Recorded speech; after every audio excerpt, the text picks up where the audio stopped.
and in some debilitating, shocking, just horrible news. We ended last week with the passing of Chadwick Boseman, a figure that had touched upon some great biopic elements. Obviously, Black Panther means the world to a lot of followers. Kevin Jagernauth, if there's any film roles that you'll remember him by, besides Black Panther, what are some roles that are significant for you?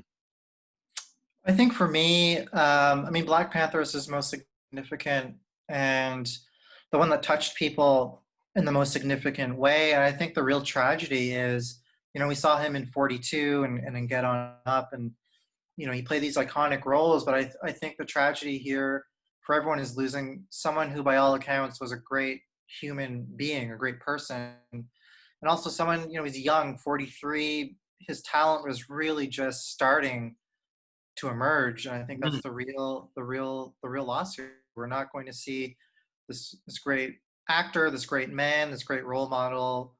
It's sad to think all the things he could have done, had he been able to survive his battle with cancer, and it's a tragedy that we lost him so soon. Yeah, definitely.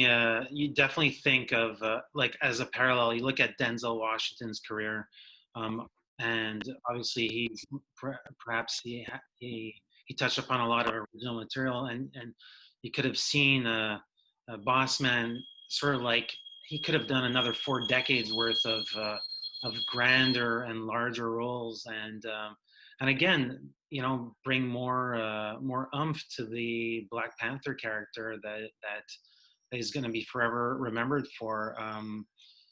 Yeah, definitely a lot of what ifs, and it says a lot about his professionalism or just suffering in silence, and I can't really equate it to any other case in recent memory of somebody that wasn't that was so immensely private about something that probably just it probably took him so much extra mental strength and physical strength to in the past 4 years.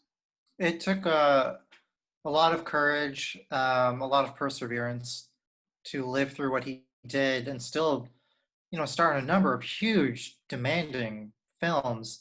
And as the conversation has gone on about him, we've learned more about, he was a playwright. He really took the craft of writing and acting very seriously. And again, like, there was so much more there that he was ready to show the world, and unfortunately, we'll never see it. And that's the real tragedy here.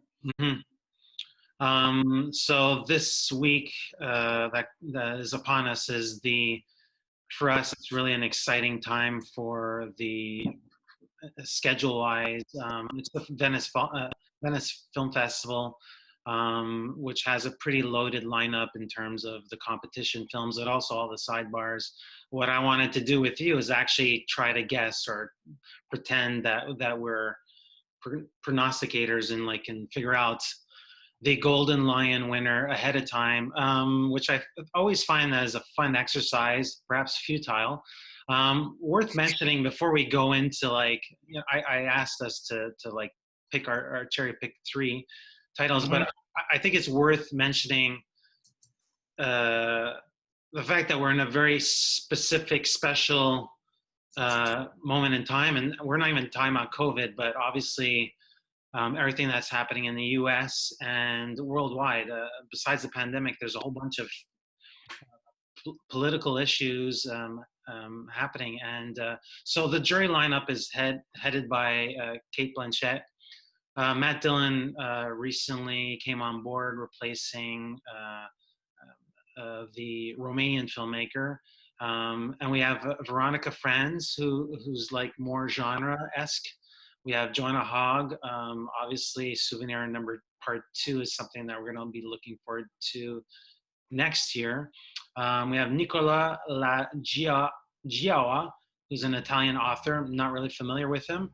But we also have Christian Petzold, another great filmmaker, and Ludwig Sanger. So we have some directors that are very much A status in our books, and have a strong verve about them, strong identity. So yeah, I think it's important to like bring those out before we prognosticate. So yeah, so let's look at your titles. What are three titles that you think are the main items for contention for the Golden Lion? Sure. Before I list them, I'm just going to say that, part of the fun and also the challenge of this is that it's impossible to predict. Like, I don't think anyone would have thought Joker would have taken the Golden Lion last year, Mm-hmm. especially with Lucretia Martel as the jury prez, like out of nowhere, out of nowhere. So who knows? Like, that's the crazy thing. It's like, who can guess what this will be? But if I had to pick three titles that I think and hope, I'm going to cheat. I'm going to have a third place that's a bit of a tie. Okay. But I think hope will lead some conversations this week. I would say uh, Nomadland, I think, is top of mind for everybody. It's a film that the buzz around it's really good. I've seen it's in every festival lineup for this fall. It just seems to have a lot of momentum behind it before it's even been seen. So I think that's one to consider. I would say Mona Fastwold's World to Come possibly could be a contender. Wow. Okay. Um, yeah, I just think the story, two women in a pioneer backdrop, trying to survive and make a place for themselves has a lot of timely resonance, perhaps. Mm-hmm. And for my third choice, I have a couple of a tie. For some reason, since you brought it up, I think a week or two ago, I can't get The Disciple out of my head. I've been thinking about that film a lot. Just the story of a man trying to master this musical form. And don't ask me why. Again, this is a title that it just keeps knocking around in my brain. But Quo Vadis Aida, the sort of war film about the Balkans, I believe.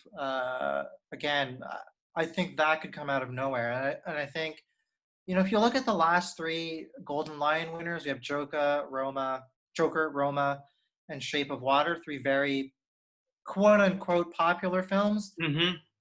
If I were to I think maybe this is the year the trend is changed. I think maybe we see something a bit of left field get some attention.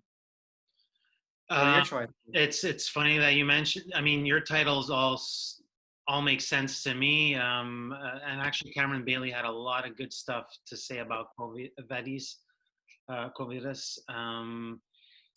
Again, the Disciple, it seems to have certain elements. I don't want to say feel good elements, but there's something about the idea of tapping into music at a later stage in life, and I could see very much how a personal travel log that might stretch out for a longer period of time might just be music to the ears of the jury, but also the fact that it comes from a country known for like its Bollywood production, but I, I think the stars might align for this, and it might be in contention for one of many prizes. It just feels like a good film to have. And then at the other political spectrum, you have something that's in your face, and Gianfranco Rossi's Notturno. I think that's the one that'll speak a lot to Blanchett. She's a very politicized, I don't want to say personality, but artist, so that's sort of like the gut punch to the stomach. To me, that's in the top two, in the lead with Nomadland. Nomadland, it seems to be speaking about something, sort of like a crack in the fabric of what is the USA, and just how there's so many people that are disenfranchised. So this was done well before COVID. This was finished in 2019. I think there's some connecting of the dots, I want to say thematically, between what's happening now and the template for this film. So yeah, this is in contention in multiple prize categories. So yeah, those would be my top two. Moving along, it was announced that Hirokazu Kore-eda is now working on a project that he's kind of like penning for the last couple of years. It's called Baby Box Broker, and he's lined up a pretty decent cast. And it comes at a time where, when I think of his filmography, I think a lot about how his films sort of like speak to one another, and they sort of like belong to, I don't want to say lighter drama, but like, he has, he, he's concerned about family, and he's concerned about um, uh, different lapses in society, and people falling through the cracks. And I think this one sort of like connects the dots between Erdal, which was really like completely out there for the filmmaker, because he employs the lead actress from Erdal, and sort of like adheres to, again, those qualities that we've seen in his more recent filmography. So yeah, let's talk about the project. Is this something that is a curiosity piece of the filmmaker, or do you really think that there could be additional weight to what he's setting forth with? So you're right. I mean, I think it's a really perceptive thing that his films sort of talk to each other. I think that's a good observation. Um, a lot of his films, particularly the ones that I think that have resonated the most, either on the festival circuit or in the box office, have tended to focus on relationships between, whether it's parents and children, intergenerational relationships, family relationships, and I think this film is another way to view that sort of thing. So, Baby Box Broker is about a particularly Korean phenomenon where people who are unable to raise their children can leave them behind anonymously in these baby boxes. So just that premise alone, there's so much there to explore about parenthood, about having a child, about thinking if you're ready to have a child, all of these things. And the cast is incredible. I mean, we have Song Kang-ho coming off Parasite, Gang Dong-wan, who's in Peninsula, the zombie sequel to Train to Busan, Mm-hmm. and Doona, who's just an incredible actress. Worked with him in Erdal, as you mentioned. Mm-hmm. So I think there's a lot of potential here. And to me, the interesting thing is, you know, Kore-eda made Shoplifters, got all kinds of acclaim. Right after that, he goes to make his first film in French and English, with The Truth. And Mm-hmm. now he's making his first Korean language film with this. So it seems like he's taking that momentum, that clout he had with that film, and using it to really try some different things, which is pretty interesting. That makes me excited for it.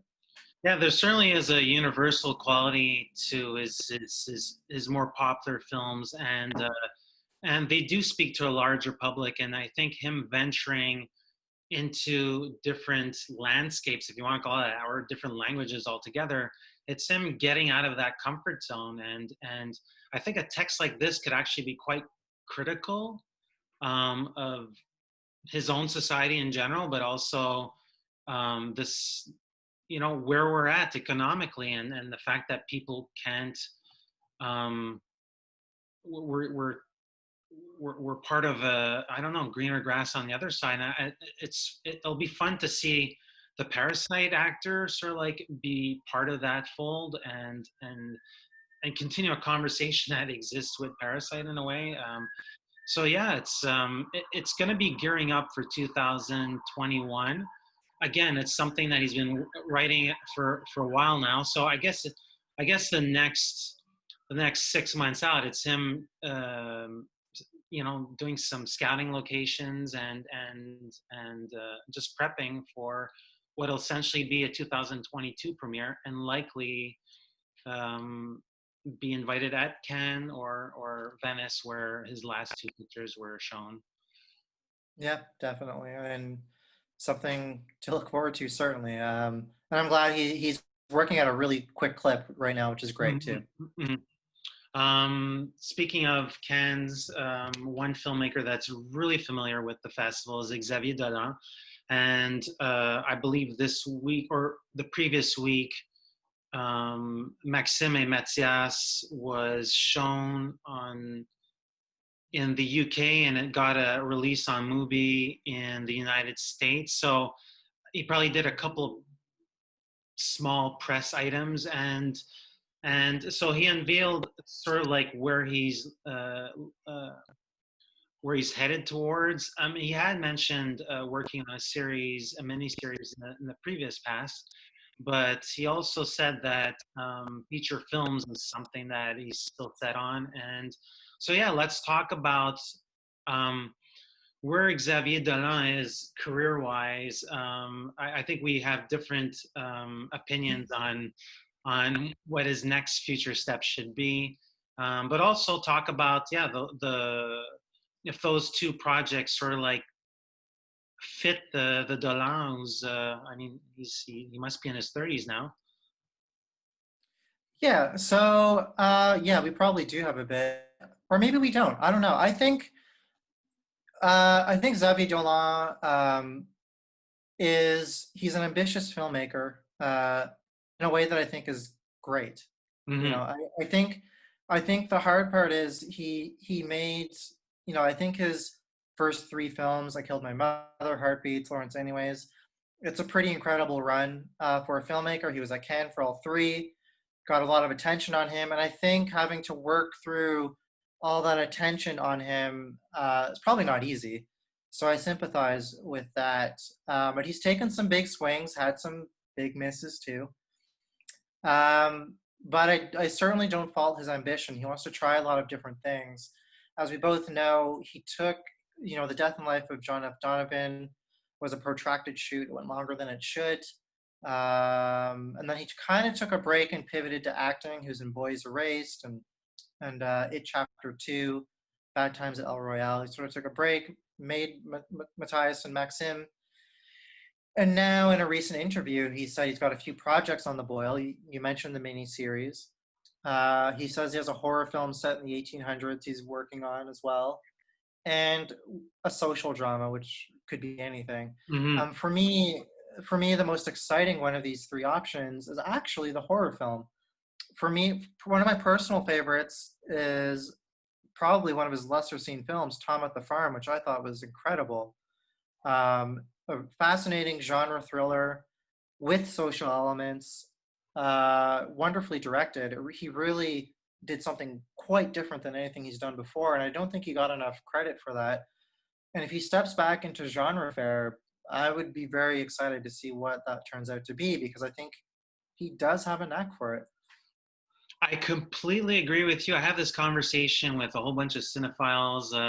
You know, the Cannes lines can be long sometime, and as you're about to enter the latest Xavier Dolan film, you sort of like, hey, what's your ranking? And Tom at the Farm was actually my favorite of his, and it's the closest, I think. I don't use the word masterwork for Dolan yet. I haven't used it yet, but for me, it's a lot more ambitious, has a lot more going for it than the one that brought him all the world attention, which is Mommy.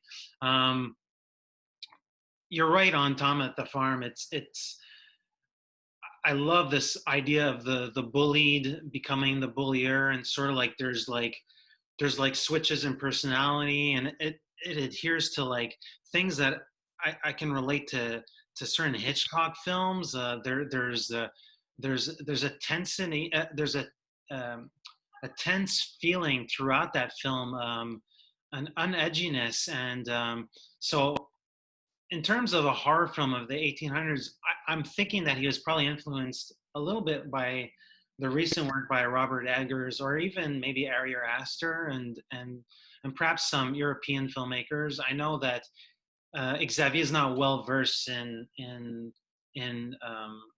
film history of the past, but he's very much a fan of movies, and so that would be an ambitious project. It could be something that doesn't cost that much if it's a Quebecois, Canadian produced production. So I think that would be a great step for the filmmaker. What I like for him to not do is return to sort of like the talkie pieces, or anything overly ambitious in terms of not price tag but scope, or like, Lawrence anyways is something I always mention, that perhaps he should have touched upon this film, in his 40s. I think he would have done a better, it would have better served what his intent was there.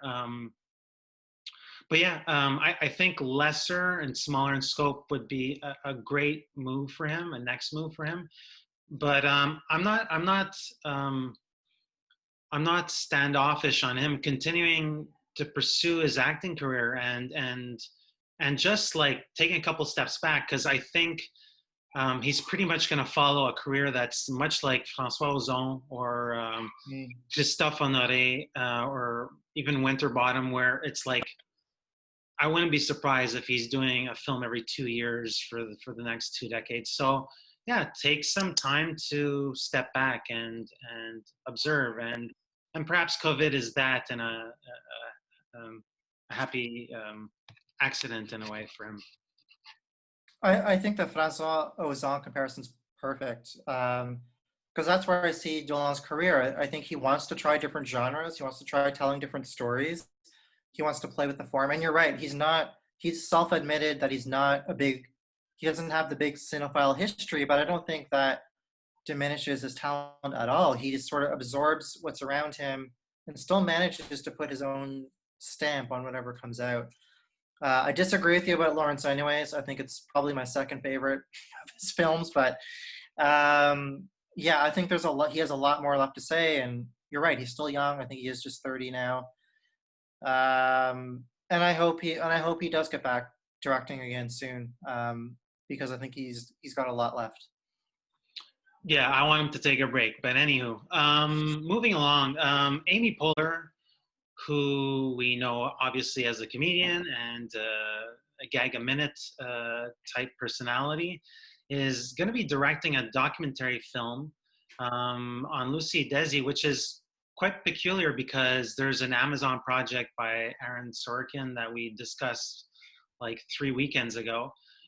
So for me, the interesting part here is just what these figures could possibly mean for Amy Poehler, but also the fact that there's like a renewed interest for Lucille Ball and this iconic personality, and digging into her backstory, there's reasons why she is iconic for many different reasons. So my first question to you is, are you surprised by these sort of like multitude of projects, or like going in and investigating the DNA of this personality?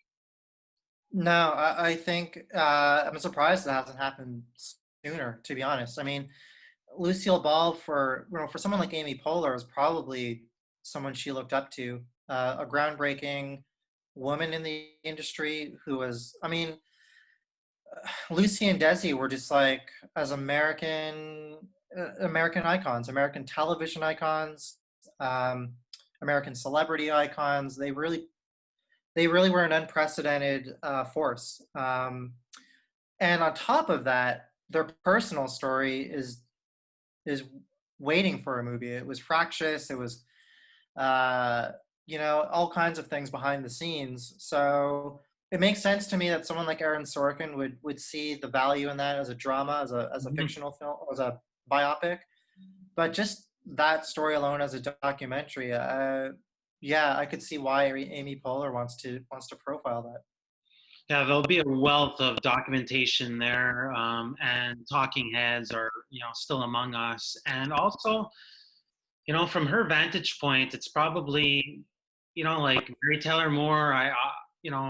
I know the how much of an effect she had on somebody who's her own media mogul in Oprah. I'm talking about it from a journalistic type thing, not necessarily acting, but I was shocked to learn that Lucille Ball was quite the businesswoman, and put her foot down, and on some high level was a creative partner to like iconic classic television shows like Mission Impossible, Star Trek, which I had no clue. So I think as a documentary portrait, it's going to be fun for anybody who's sort of like, Generation X, who sort of like has perhaps a fragment of an idea of what that character is. I'm much more familiar with say the icons from the 70s, let's say, television icons. I was going to say All in the Family. I forget. Is that the show that I want to reference right now? Anyway. Possibly, but yeah, but I think you're right. I mean, I think people have an idea of Lucille Ball as like the television star, but you totally hit the nail on the head. I mean, there's so much about her business acumen, the shows and projects she put her considerable Stamp influence behind Yeah. that people forget about. So there's a lot there to explore. Hey, so Paul Thomas Anderson, he started lensing. I think we were talking about this project Yeah.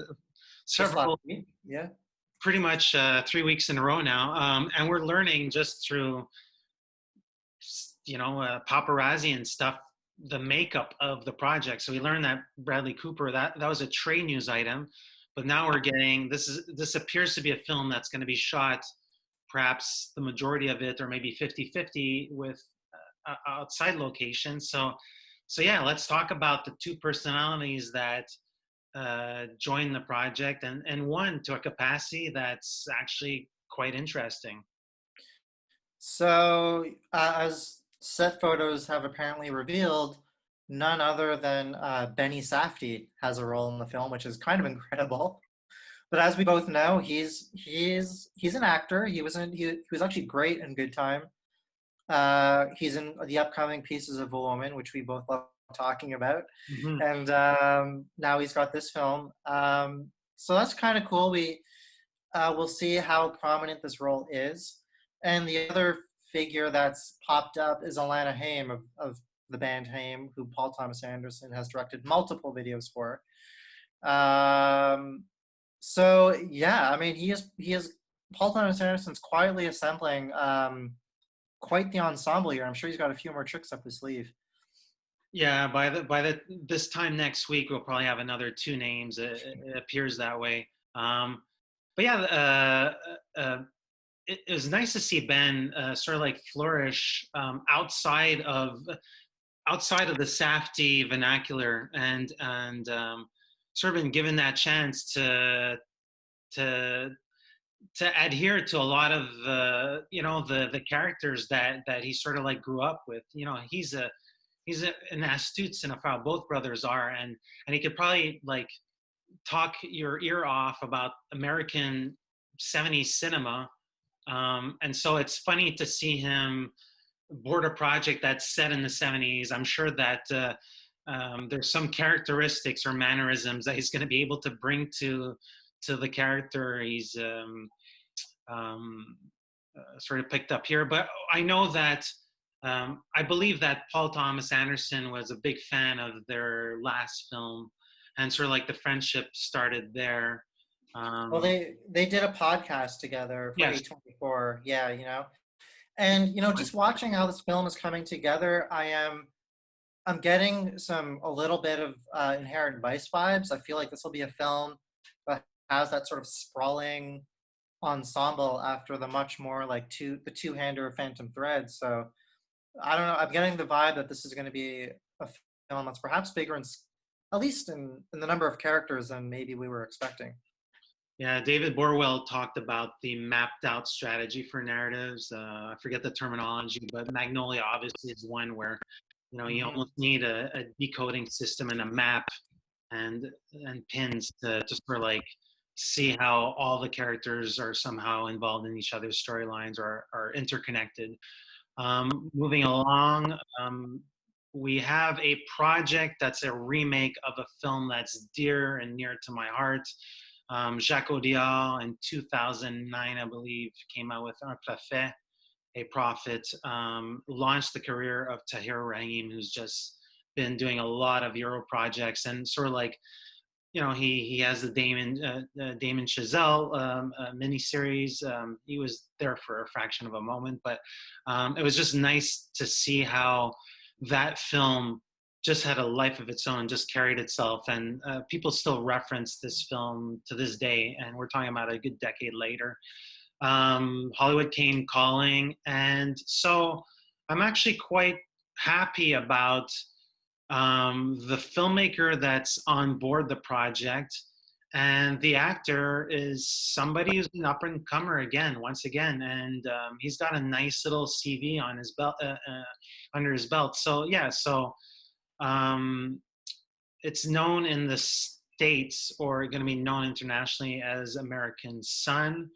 Um, the filmmaker on hand is Rapman, who just gave us Blue Story, which was another Paramount project. It got released in the other side of the pond, and they weren't really sure what to do with it in 2020 in the US, so they launched it as a VOD release, and just a little bit after the COVID. So that's a filmmaker that is very much street, if you want to call it that, with his first film. But the actor as well, I'd love to talk more about this actor with you. So Stephan James. Yeah, I mean he's definitely on the rise. We last saw him in if Beale Street Could Talk. Yeah. Just a wonderful presence in that film. As for and I think he's got a lot. He's certainly an actor that we're going to be hearing about for a while to come. It's just a great presence. As for the project itself, I'm a little less optimistic. I mean, the original is so great. Just a great film that really touches on race and religion and class and like all these things. You know, a lot of nuance in that film. And the producer of this film is Neil Moritz, behind the Fast and Furious movies. So I'm a little less than optimistic that this will have that same depth of narrative and theme. Mm-hmm. But the other side is that Russell Crowe is also in it, and he is currently having a bit of a moment. I think he was great in True History of Kelly Gang. Unhinged is awful, but he really dove into that role. So I don't know. I mean, what do you think? What do you think about this like grouping of talent in this film and this story? Well, there is a mismatch, as you said. There's some things that you sort of like wanna, you wanna push aside and not really consider. For me, I'm not a big fan of the scribe. It's Dennis Lehane. Um, did Mystic River and Gone Baby Gone. Naturally, there's elements from those films that I could very much see in a Hollywoodized or American remake here. Some darker elements. I'm hoping it really digs deep and yeah, it goes in some uncharted terrain that Tahir Rahim's character, uh, prison is not fun, and in A Prophet, you really get a sense of, yeah, it really is life or death situations on a daily basis. I'm hoping for something that's less glossy and really gritty, but yeah, I'd be standoffish as well. Rapman, it's his second film, and yeah, we don't know if he's going to turn into Reza, but perhaps, I don't know. Perhaps the elements will come together and allow for me, the key ingredient here is the essential the essential material, but also the actor who's he's played in Selma. He was Jesse Owens in Race, and he gave some fine performances there. So I think for me that's the interesting part, and maybe perhaps they're going to go on down a route where it's not going to be the incarceration that we're used like that we've seen a billion times before, and sort of like that pathway from redemption to religion and how those elements sort of like coexist. And certainly with everything that's going on, the last thing we want to see is a repeat of other Hollywood films, and we definitely don't want to see some of the more strained elements from Our Prophet just being rehashed out, but perhaps they can take that verve or that spirit, and that intensity that we find in the original film, and sort of like parlay that into something, a different packaging. So that's my hope. And I agree with you with concerns to Russell Crowe. He really is in a good posture right now, and yeah, it'll be fun to see how much of an ass he is as a prison guard or ward person. Yeah, I think you bring up a good point. I think if this film, if the producers let the director tell it the way he wants to tell it, and I think if this story, which will now be set in the U.S., actually has something to say about the prison system in the U.S. or about the current state of affairs. I mean, we're Yeah. living through the Black Lives Matter movement. We're living through the abolish police movement. There's so much material here that's happening in the real world that could be applied. And so let's hope they do that. I think you're right. If it's just a rehash that has nothing to say, what's the point? And correction, it's Crow plays the ruthless mobster. He has nothing to do with the ward system, but he's going to be a menacing presence. So, yeah. We cap off episode 21 with a project that's sort of been collecting its pieces over a little bit of time. And I think I'm always excited about established actresses in the U.S. Finding or sort of like making that leap to filmmaking. I think it's something that's much more natural in, let's say, Europe or in France. I think every actress at some point within a very early stages of the career considers directing. But Maggie Gyllenhaal has been lassoed by The Lost Daughter, which is a hot novel by Elena Ferrante, and a project that probably speaks to the filmmaker now, to Maggie, in terms of ideas of motherhood and femininity. Those are things that are, I think, strike a chord with her in terms of the acting choices she makes.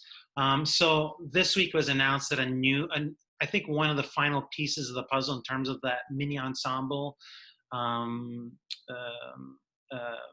Mescal.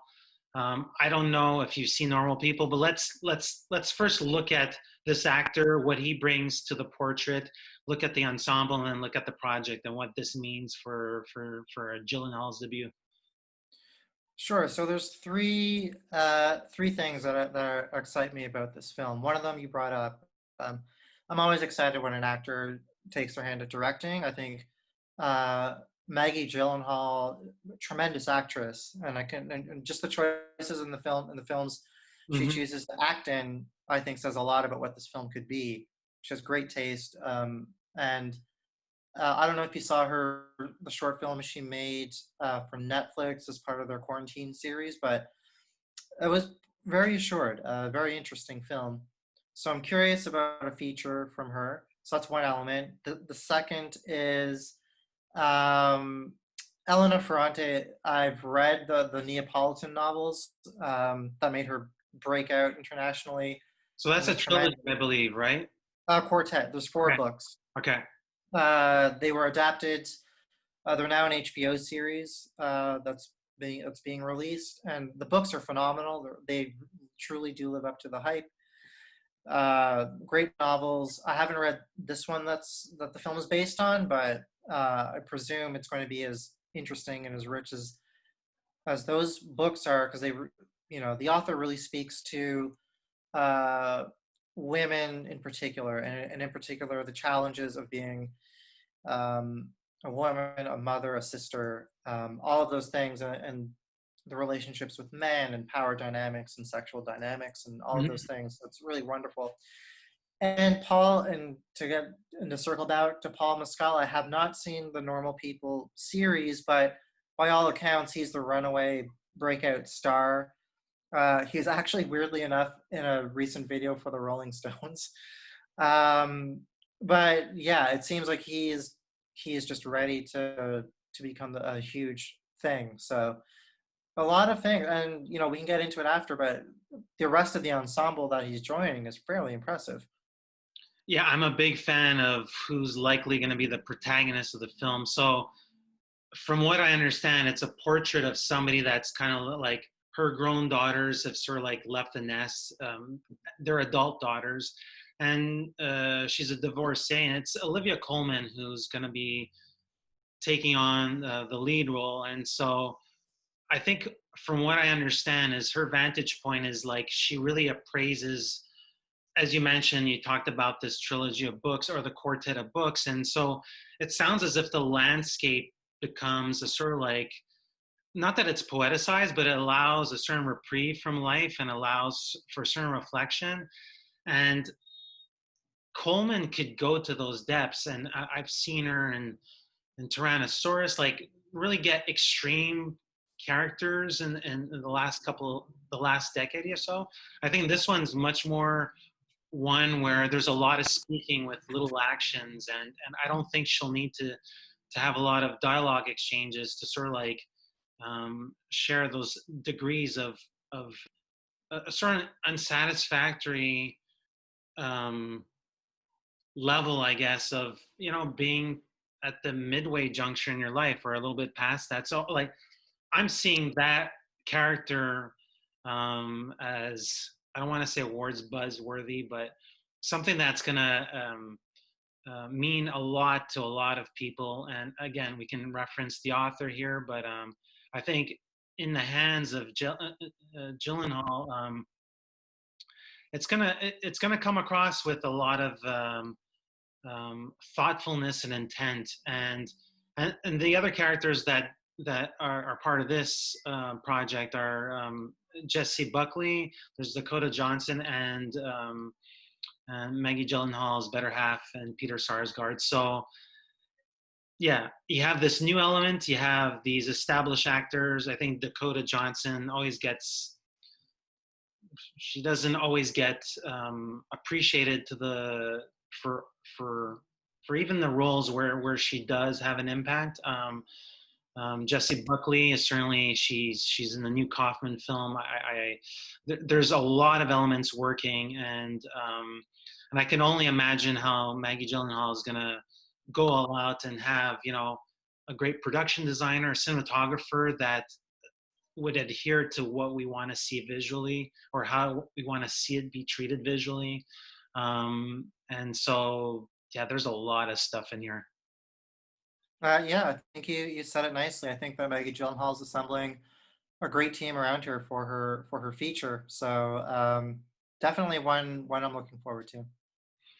So that concludes our latest episode of IndieSponge. It's always a gift to speak to Kevin. I really appreciate it, especially in these pre-COVID second wave might be coming along days. And so we'll be looking at the film festival season with actual feedback and seeing a lot of the buzzworthy titles stick out, and some float and some sink in the next coming weeks, with Venice, TIFF, and the New York Film Fest all setting sail. So I'll see you next week. I'm Eric Lavallée. I'm editor-in-chief and site owner for IONCINEMA.com, and this is Kevin Jagernauth, contributing writer for the playlist. And together we are IndieSponge.